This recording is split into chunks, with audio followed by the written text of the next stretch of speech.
wabarakatuh. Perkenalkan, nama saya Inai Magfira, NIM P0731024017 dari Prodi D3 Gizi kelas 1A.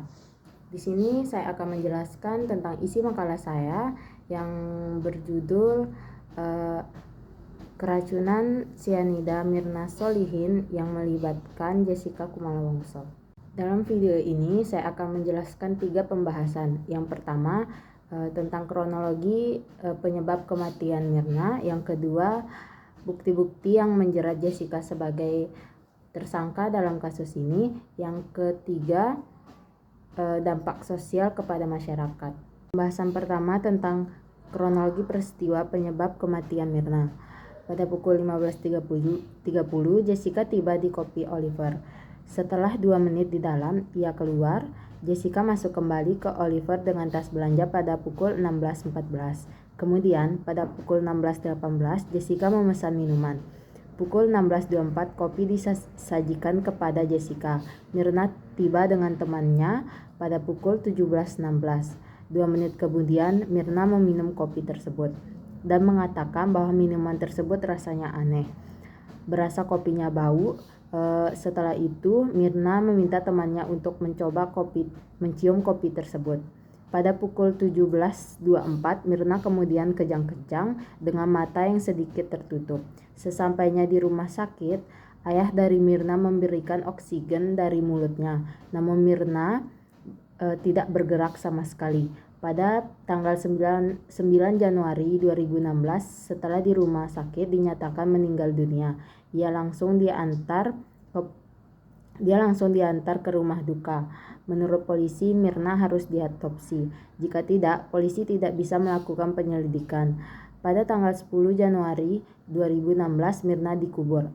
Pada pagi harinya, ayah dari Mirna ditelepon polisi menyatakan bahwa Mirna diracuni dengan dicampur cyanida di kopinya.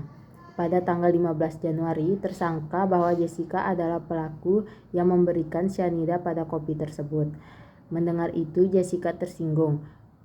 24 hari setelah kematian Mirna, pada 30 Januari 2016, di sebuah hotel Mangga 2, Jessica digeledah oleh polisi.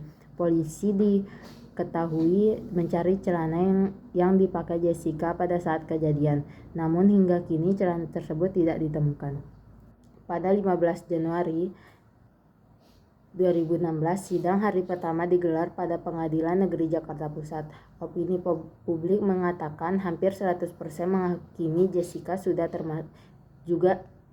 sudah bersalah. Setelah mengambil sampel untuk pemeriksaan toksikologi, pihak dokter membuat kesimpulan bahwa Mirna mengalami luka pada lambungnya karena ada zat korosif. Permintaan dari pihak kepolisian untuk Mirna tidak diotopsi, tetapi di dalam berkas perkara ada surat dari kepolisian yang meminta agar Mirna untuk diotopsi pada tanggal 9 Januari 2016. Pihak keluarga mengizinkan, namun tidak dilakukan pembedahan sempurna, tapi hanya dilakukan pengambilan sampel bagian lambung. Jaksa membawa ahli mereka dan dari pihak Jessica pun membawa ahli dokter forensik Rumah Sakit Cipto Mangunkusumo. Setelah Mirna meninggal tidak ada cyanida. Terlebih lagi sebelum Dr. Jasura Atmaja bersaksi, beredar foto muka Mirna setelah meninggal berwarna biru. Sedangkan orang yang meninggal karena cyanida, HbO2-nya tinggi, artinya dia sebenarnya tidak biru tapi merah. Jessica menjalani pemeriksaan kejiwaan di Rumah Sakit Cipto Mangunkusumo. Dalam barang bukti yang disita ditemukan obat antidepresan yang biasa digunakan untuk pasien yang menderita gangguan jiwa. Setelah berlangsung 4 bulan, sidang kasus pembunuhan Wayang Mirna Solihin akan memasuki babak akhir. Majelis hakim akan menjatuhkan vonis terhadap terdakwa Jessica Kumala Wongso. Hakim menyatakan terdakwa telah terbukti secara sah dan meyakini bersalah melakukan tindakan pidana pembunuhan berencana.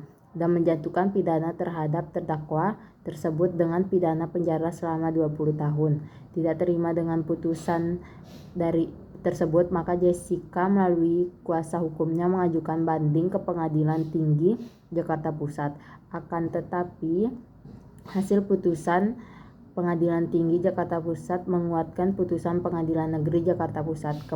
Kemudian melalui kuasa hukumnya, Jessica mengajukan kasasi ke Mahkamah Agung. Akan tetapi putusan Mahkamah Agung menolak permohonan kasasi yang ajukan oleh Jessica melalui kuasa hukumnya, sehingga Jessica Kumala Wongso tetap menjalankan hukuman sesuai dengan apa yang telah diputuskan oleh Pengadilan Negeri Jakarta Pusat, yaitu menjalani hukuman selama 20 tahun penjara.